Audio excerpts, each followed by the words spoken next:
وہ چاروں ہاتھ باندھے سر جھکائے پاشا ابراہیم کے سامنے کھڑے تھے۔ آج ان کی شامت آئی تھی جو پاشا کے ہاتھ لگ گئے تھے۔ اتنے دنوں سے تو بچ ہی رہے تھے بہانے سے۔ پاشا ابراہیم ان پر خوب گرج برس رہا تھا اور آج برسوں بعد رہاب نے پاشا کا یہ برسوں پرانا روپ دیکھا تھا۔ پنکی بھی سربراہی کرسی پر بیٹھی تھی، پاشا کو دیکھ رہی تھی جیسے آج اس کے زخم ادھیڑ دیے گئے تھے۔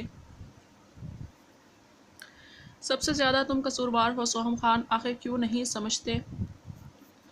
یہ ہمارے کام کرنے کا طریقہ نہیں ہے، تمہارا راستہ غلط ہے۔ تمہارا طریقہ غلط ہے۔ تم پلیز ڈیڈ، سوہم خان نے جھنجھلا کر پہلی مرتبہ پاشا کی بات کاٹی۔ آخر پرابلم کیا ہوئی پہلے وہ تو بتائیں۔ ڈیڈ حسب معمول آنکھوں سے شعلوں کی لپیٹیں سی اٹھ رہی تھیں۔ تمہیں اب بھی وضاحت سے بتاؤں سوہم خان کہ تم نے کل کیا کیا؟ تم نے اس کام کے آرڈرز دیے۔ پاشا دانت پیستا مہابیر تک آیا۔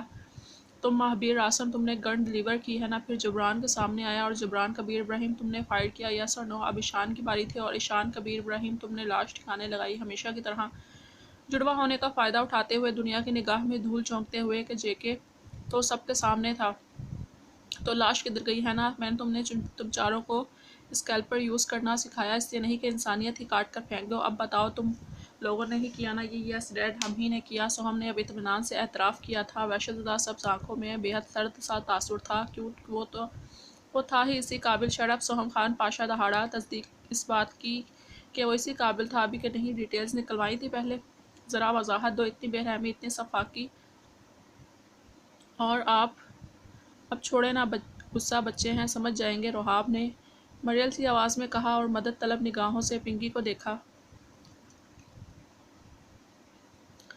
ہے ہاتھ جانے بھی دو بچوں کو پاشا، کیوں پیچھے پڑے ہو ان کے؟ آہستہ آہستہ سیکھ جائیں گے اور سمجھ بھی جائیں گے، پنکی نے نزاکت سے کہا۔ بچے نہیں ہیں یہ پنکی، مجھے تو لگتا ہے مجھ سے بھی بڑے ہو گئے ہیں۔ پاشا پھنکارا۔ پلیز بڑے پاپا ہماری بات تو سن لیں۔ جبران نے بولنے کی حماقت کی تھی۔ گیٹ لاسٹ فرام ہیئر، دفعہ ہو جاؤ یہاں سے سب کے سب۔ پاشا کو غصہ کنٹرول کرنا آج مشکل لگ رہا تھا۔ رحاب نے آگے بڑھ کر پاشا کا بازو تھاما تھا۔ پنکی اپنی جگہ سے اٹھ کر پاشا کے سامنے آئی تھی۔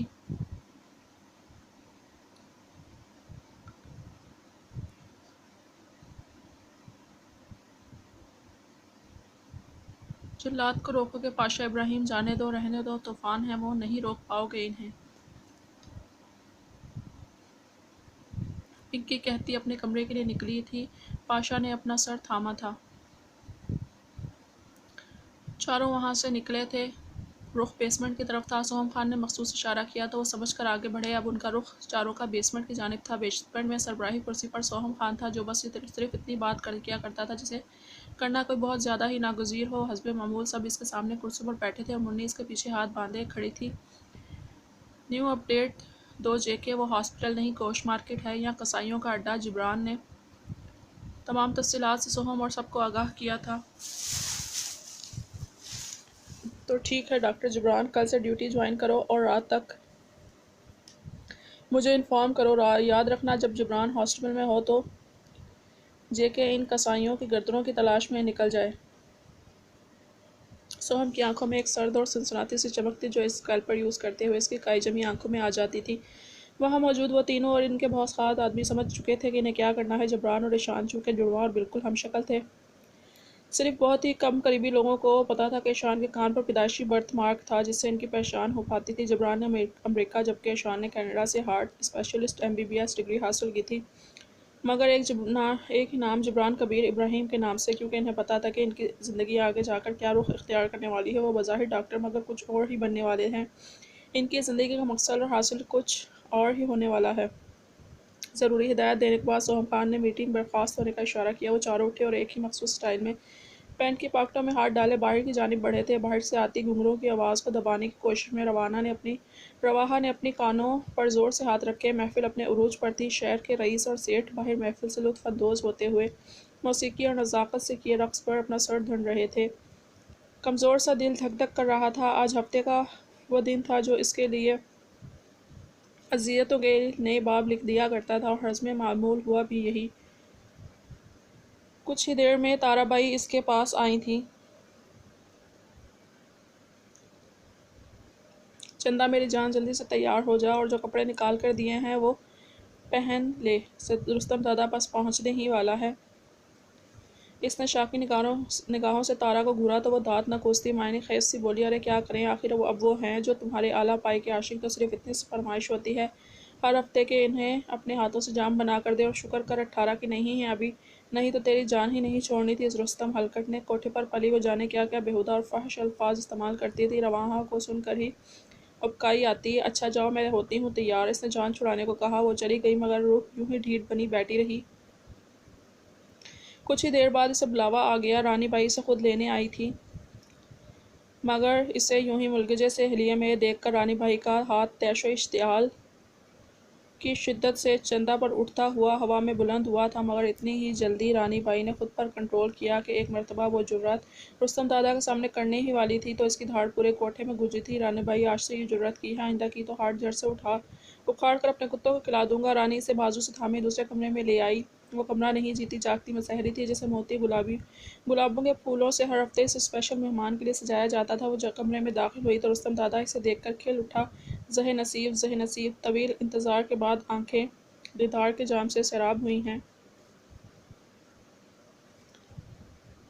رستم نے سرتاپا اسے دیکھے، رواحہ کو کراہیت محسوس ہوئی۔ اس ماحول، خوشبو، سامنے کھڑے شخص کی نگاہیں اس قدر اذیت و کراہیت کا باعث تھیں، دل کرتا تھا لمحوں سے پہلے خود کو زندہ جلا لے، مگر یہ کیا جانے من اتنے روکھے پھیکے حلیے میں کیوں آ گئی۔ رستم نے اسے بیٹھنے کا اشارہ کیا۔ مہاراج، آپ ہی نے سر چڑھا رکھا ہے کہ بندی اپنی منمانی کرنے لگی ہیں، نہیں تو؟ رانی بائی نے چمک کر کہا اور اپنی بات جان بوجھ کر ادھوری چھوڑ دی۔ بھلا گلاب کو پھول کو بھی بناؤ سنگار کی ضرورت ہو سکتی ہے، جاؤ رانی بائی، تنہائی چاہیے مجھے میری جان کے ساتھ، رستم نے کہا تو چندا نے پہلو بدلا، جبکہ رانی وہاں سے چلی گئی۔ کیسی ہو؟ وہ گہری نظر اس کے حسین سراپے پر ڈالتا ہوا بولا۔ جی ٹھیک ہوں، وہ مرنے کو تھی، جام بناؤ، اگلا حکم آیا۔ اس کی آنکھوں میں نمی تیرنے لگی، بڑی مشکل سے اٹھ کر ٹیبل کی جانب بڑھی۔ کاش وہ پیدا ہوتے ہی مر گئی ہوتی تو چھوٹی سی عمر میں اتنی قیامتیں نہ سر سے گزر چکی ہوتی۔ وہ اب بیڈ پر کوہنی کے بل گاؤ تکیے پر ہلکا سا نیم دراز دلچسپی سے اس کا لرزتا نازک وجود اور کانپتے گداز ہاتھ ملاحظہ کر رہا تھا۔ دوپٹہ اچھی طرح سے اپنے گرد لپیٹے وہ گلاس میں اب جام ڈیلنے کی تگدو میں مصروف تھی۔ ابھی مجھ سے مت ڈرا کرو تم، میں نے کبھی کچھ کہا ہے تمہیں؟ ہاں، مگر تمہاری منہ دکھائی کے بعد کی گارنٹی نہیں دوں گا، مگر ابھی ریلیکس ہو جاؤ۔ تم جانتی ہو میری نظر صرف دنیا میں ایک چیز پر آ کر ٹھہری ہے، اور وہ تم ہو۔ تم ساری زندگی صرف میری دسترس میں رہو گی، کیونکہ مجھے اپنی چیزیں بانٹنا پسند نہیں۔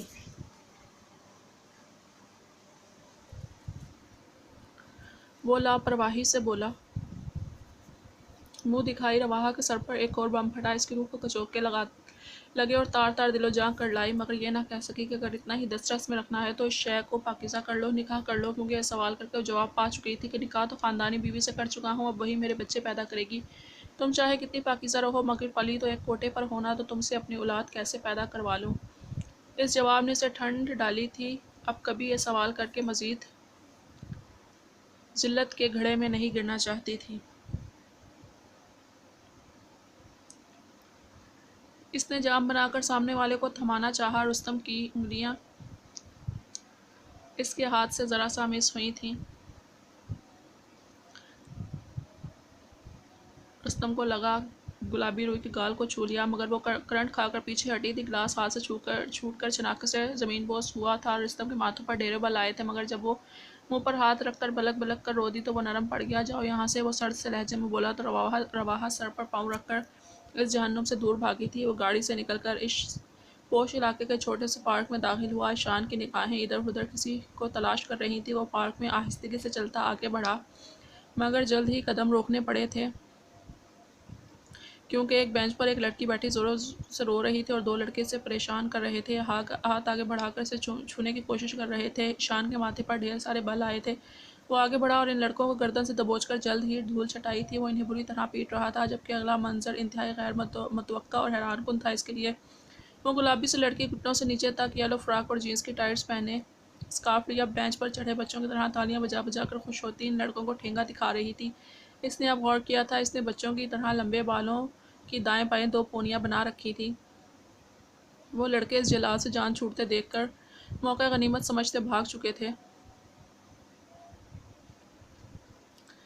او یہ ویری نائس انکل، روشے بیبی بہت ہیپی ہے آپ سے، آپ نے ان ڈیولز کو بھگا دیا ڈشم ڈشم کر کے۔ یہ انکل احشان کو غش پڑنے والا ہو گیا، ڈاکٹر تھا سو بہت جلد بات کی تہہ تک پہنچ چکا تھا۔ اسے سرد سی آہ بھری۔ روشے بیبی یہاں کیا کر رہی ہے؟ روشے بیبی کا ہوم کدھر ہے؟ احشان نے نرمی سے پوچھا۔ ایک دم تاثرات بدلے تھے اور وہ بچوں کی طرح پھوٹ پھوٹ کر روتی بینچ سے نیچے آئی۔ یو نو واٹ انکل، روشے بیبی کا ہوم لوسٹ ہو گیا ہے۔ اب روشے کیا کرے گی؟ آپ کو بھی ڈانٹے گی روشے بیبی کو؟ آپ سو سو کرتی بینچ پر بیٹھی پاؤں زمین پر پٹک کر روئے جا رہی تھی، مگر احشان نے اس کے بازو پر بندھا بینڈ دیکھ لیا تھا جو شاید اس کی آپوں نے احتیاطاً اس کے بازو میں پہنایا ہوگا، جس پر باریک مگر پڑھا جا سکنے والا ایڈریس لکھا ہوا تھا۔ روشے بیبی کو ہوم جانا ہے تو میں چھوڑ آتا ہوں روشے کو ہوم۔ اب وہ اپنی کیفیت پر جھنجھلا رہا تھا، ٹارگٹ بالکل سامنے تھا اور وہ روشے بیبی میں الجھا ہوا تھا۔ نو، وہ نروٹھی سی بولی، آپوں نے کہا تھا کسی اسٹرینجر پر ٹرسٹ نہیں کرنا، کسی اسٹرینجر کے ساتھ گاڑی میں نہیں جانا۔ وہ معصومیت سے منہ بنا کر بولی، آپوں نے یہ نہیں کہا تھا کہ بھیڑیوں کے درمیان گم ہو جانا؟ وہ دل میں بڑبڑاتا جھنجھلایا، رائٹ تو انکل جانے لگا ہے، وہ ڈیولز پھر سے آئیں گے اور تمہیں تنگ کریں گے۔ احشان نے اسے پتے کی بات بتائی اور جانے لگا۔ وہ خوفزدہ سے سہم کر اس کی جانب لپکی۔ اوکے انکل، میں آپ پر ٹرسٹ کر لیتی ہوں، روشے بیبی کو ہوم لے جاؤ نا پلیز۔ وہ دونوں ہاتھ ایک دوسرے میں پھنسا کر لہرا کر ریکویسٹ کرتی بولی۔ احشان نے بے تحاشا الجھ کر اس کی ایک ایک حرکت نوٹ کی، اسے گاڑی میں بٹھایا، ڈرائیونگ سیٹ پر بیٹھ کر ٹارگٹ کو جاتا دیکھا اور سرد سی سانس بھری، ذرا سا سر گھما کر اپنے ساتھ والی سیٹ پر دیکھا۔ روشے بیبی اپنے بینڈ کے ساتھ کھیلنے میں مصروف تھی، اسے سامنے دیکھا، سن گلاسز آنکھوں پر لگائے، اپنے تاثرات چھپائے اور زن سے گاڑی بھگائی تھی۔